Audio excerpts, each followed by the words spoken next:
5, 4, 3, 2, 1, 0.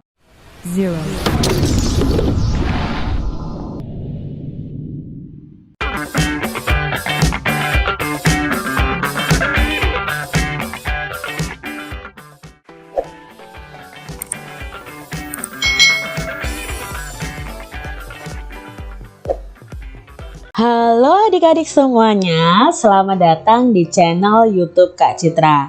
Hari ini kita akan belajar bersama-sama lagi untuk adik-adik yang duduk di kelas 3 sekolah dasar.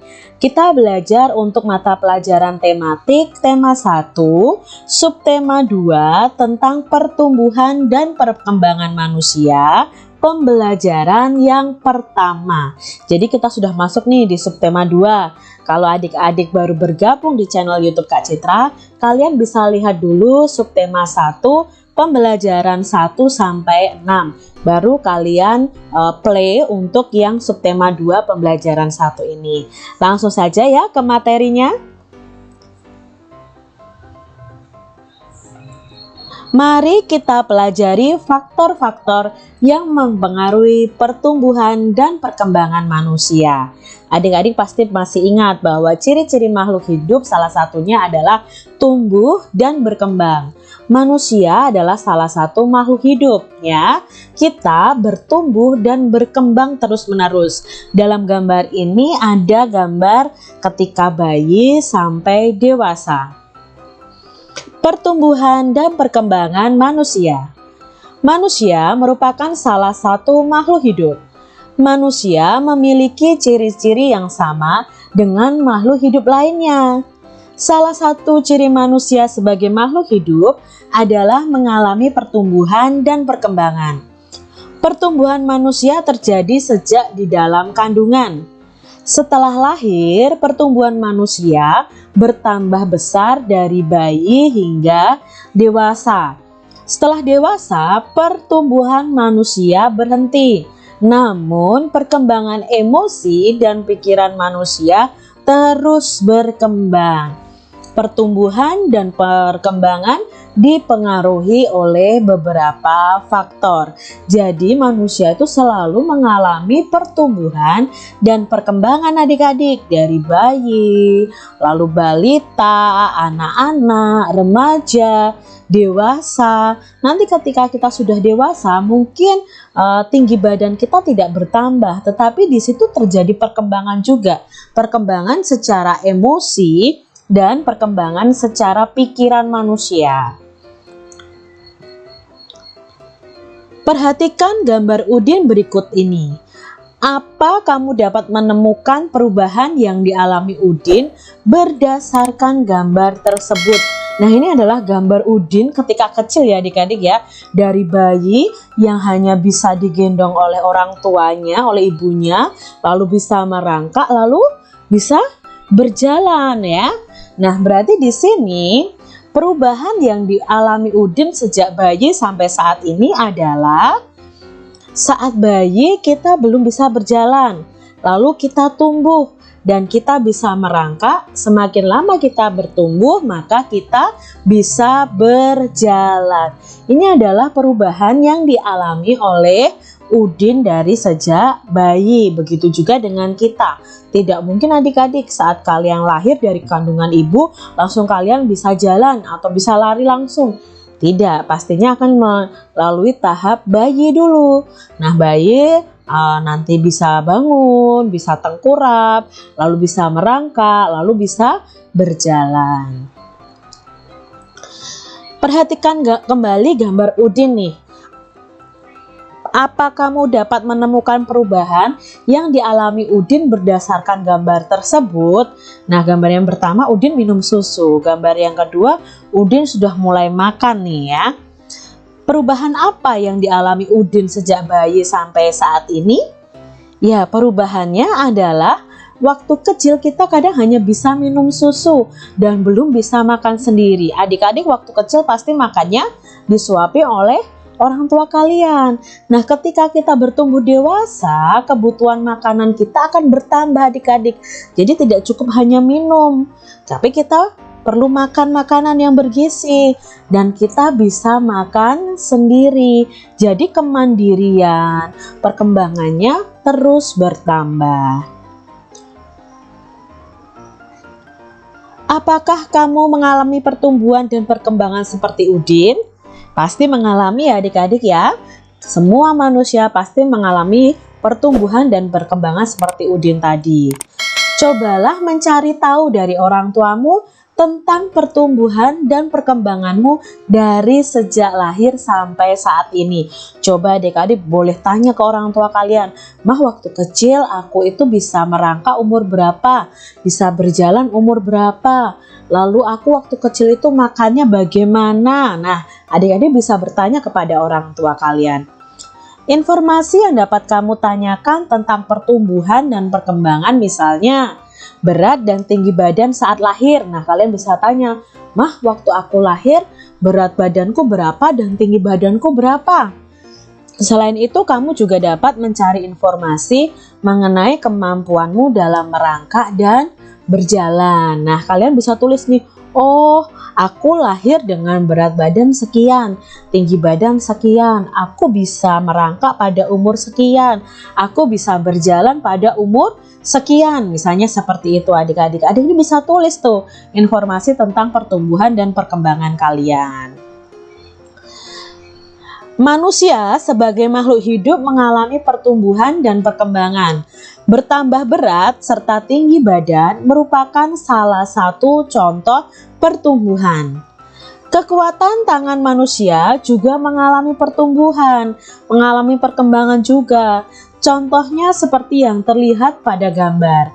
Edo saat masih kecil kesulitan, ya waktu kita masih kecil akan kesulitan memegang botol susu. Akan tetapi setelah tubuh Edo bertambah besar dan kuat, Edo dengan mudah dapat memegang tempat minum yang lebih berat dari botol susu. Jadi kekuatan tubuh kita itu juga mengalami perkembangan adik-adik. Ya, tidak seperti bayi terus ya.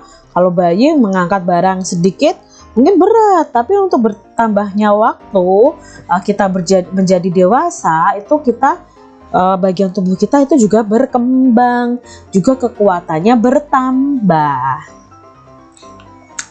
Kekuatan tangan dapat dilatih melalui olahraga dan menari. Kuat dan lemah dalam gerakan tangan digunakan dalam menari. Mari mencoba berbagai contoh gerakan kuat dan lemah tangan pada saat menari. Nah, di sini ada gerakan menari tepuk tangan. Nah, kalian bisa praktekkan ya nanti ya. Gerakan pertama itu adalah mengangkat tangan kanan, lalu tangan kiri. Angkat tangan dengan kuat seperti sedang mengangkat beban. Jadi gerakan pertama itu bergantian ya, mengangkat tangan kanan dan mengangkat tangan kiri kemudiannya ya. Lalu mengangkatnya itu dengan kuat ke atasnya ya adik-adik ya. Gerakan yang kedua adalah turunkan kedua tangan secara perlahan. Kedua tangan diturunkan sambil menggerakkan jari-jari tangan menirukan air hujan turun. Jadi setelah tadi ya tangan kanan, tangan kiri naik ke atas lalu diturunkan, jari-jarinya digerakkan seperti menirukan air hujan yang turun. Gerakan yang ketiga adalah rentangkan kedua tangan ke samping. Nah, ini ya, rentangkan kedua tangan ke samping, lalu bengkokkan atau tekuk ya adik-adik sehingga membentuk seperti huruf U ya. Direntangkan lalu dibengkokkan. Gerakan berikutnya adalah gerakan keempat, gerakan memutar pergelangan tangan secara perlahan-lahan. Jadi tangannya telentang lalu pergelangan tangannya diputar secara perlahan-lahan. Gerakan yang kelima,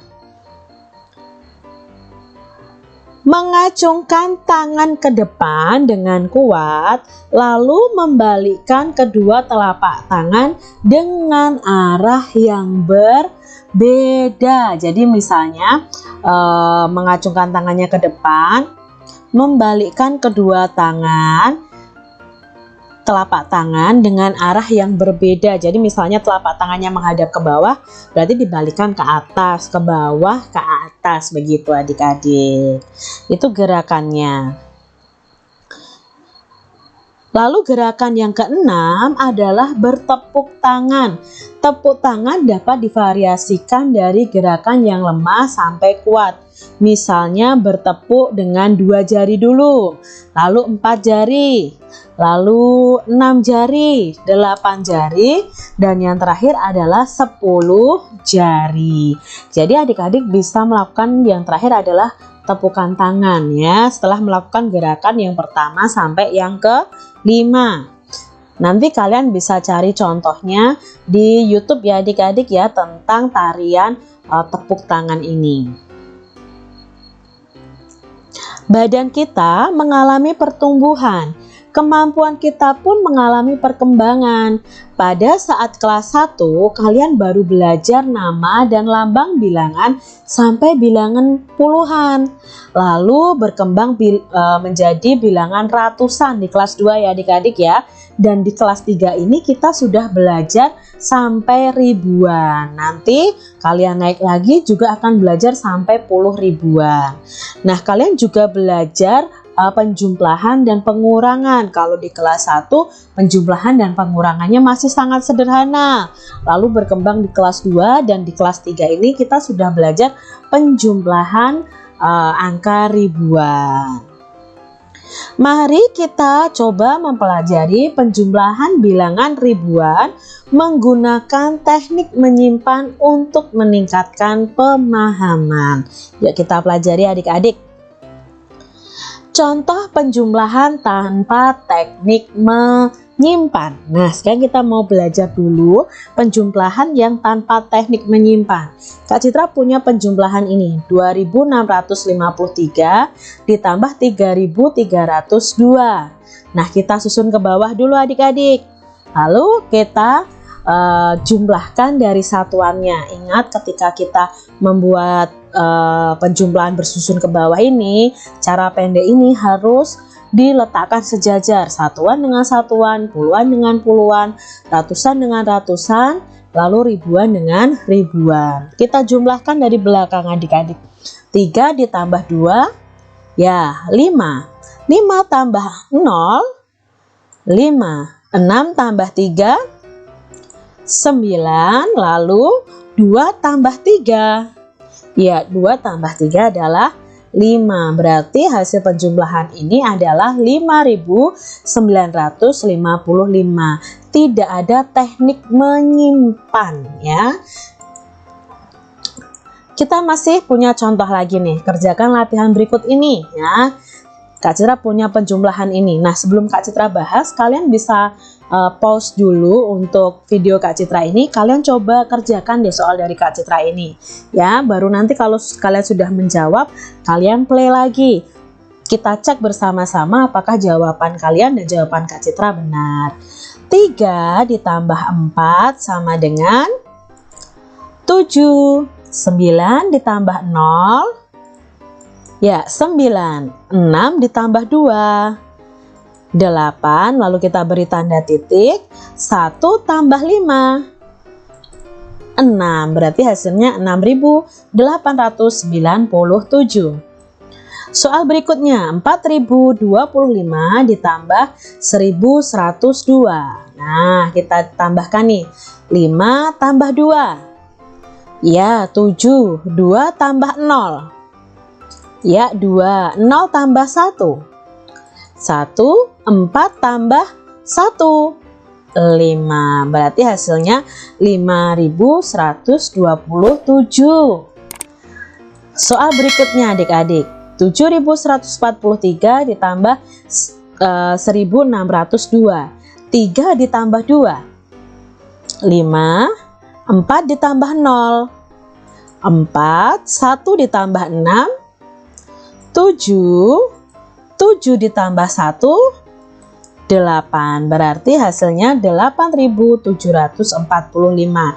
Ini tanpa teknik menyimpan.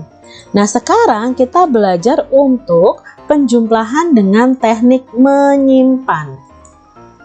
Contoh di sini Kak Citra punya penjumlahan 1.200 ditambah 2.900 ya. Sama seperti tadi, caranya kita jumlahkan dulu satuannya, yang paling belakang dulu satuan dengan satuan. 0 ditambah 0, 0. 0 ditambah 0, 0. 2 ditambah 9, berapa adik-adik 2 ditambah 9? Ya, 2 ditambah 9 itu 11 Kak Citra. Maka kita menulisnya di sini bukan 11, tapi kita tulis dulu angka akhirnya. Angka akhirnya adalah angka 1. Maka angka 1 yang di depan, tadi 11 ya adik-adik ya, kita simpan. Ya, kita simpan di depan sini. Ya, kita jadikan tuliskan di atas ribuannya ini. Berarti nanti kita jumlahkan 1 tambah 1, 2 tambah 2, 4. Jadi hasilnya 4.100. Ini yang namanya teknik menyimpan. Kita lihat contoh yang lain adik-adik. Di sini ada penjumlahan 5.176 ditambah 4.328. Kita jumlahkan dari satuannya dulu. 6 ditambah 8 adalah, ya 6 ditambah 8 itu 14. Apakah langsung kita tulis 14? Tidak adik-adik, kita tulis angka yang terakhir yaitu angka 4. Lalu angka satunya kita simpan di depannya ya. Di depan penjumlahan yang ini. Berarti di atasnya dari penjumlahan yang 7 ditambah 2. Nah, sekarang kita jumlahkan yang ini. 1 ditambah 7, 8. 8 ditambah 2, 10. Berarti kita tulis di sini, ya kita tulis 0. Lalu kita menyimpan 1. 1 ditambah 1, 2. 2 ditambah 3, 5. Lalu depannya kita jumlahkan lagi karena tidak ada yang menyimpan ya. 5 ditambah 4 sama dengan 9. Jadi jawabnya yang ini adik-adik. Lalu kita coba lagi ya. 5.730 ditambah 2.419. 0 ditambah 9, ya 9. 3 ditambah 1, 4. 7 ditambah 4, 7 ditambah 4, 11. Maka kita tulis 1 dan masih menyimpan 1. Nah, di sini ya. 1 tambah 5, 6. 6 tambah 2, 8. Jadi hasilnya 8.149. Nah, ini contoh soal yang terakhir ya. 4.729 ditambah 2.863. 9 ditambah 3 sama dengan, ya 12, kita tulis 2. Menyimpan 1. 1 tambah 2, 3. 3 tambah 6, ya 3 tambah 6, 9. Lalu 7 ditambah 8, 7 ditambah 8 itu 15. Maka di sini kita tulis berapa adik-adik? Ya kita tulis 5. Lalu masih menyimpan 1. 1 ditambah 4, 5. 5 ditambah 2, 7. Maka hasilnya di sini 7. Berarti jumlah semuanya adalah 7.592. Begitu adik-adik cara penjumlahan dengan teknik menyimpan. Nah, demikian tadi adik-adik untuk pembahasan di mata pelajaran tematik tema 1 subtema 2 pembelajaran yang pertama untuk adik-adik di kelas 3. Jangan lupa ya untuk kalian terus rajin belajar dan jaga kesehatan kalian. Nah, ikuti terus video pembelajaran di channel Kak Citra karena setiap hari Kak Citra akan upload video baru untuk mempersiapkan kalian dalam belajar. Terima kasih sudah menyaksikan video dari Kak Citra. Tuhan memberkati. Jangan lupa tekan tombol subscribe, lalu tekan loncengnya, tekan juga tombol like, lalu share ke media sosial kalian. Jangan lupa untuk ikuti media sosial Kak Citra. Terima kasih.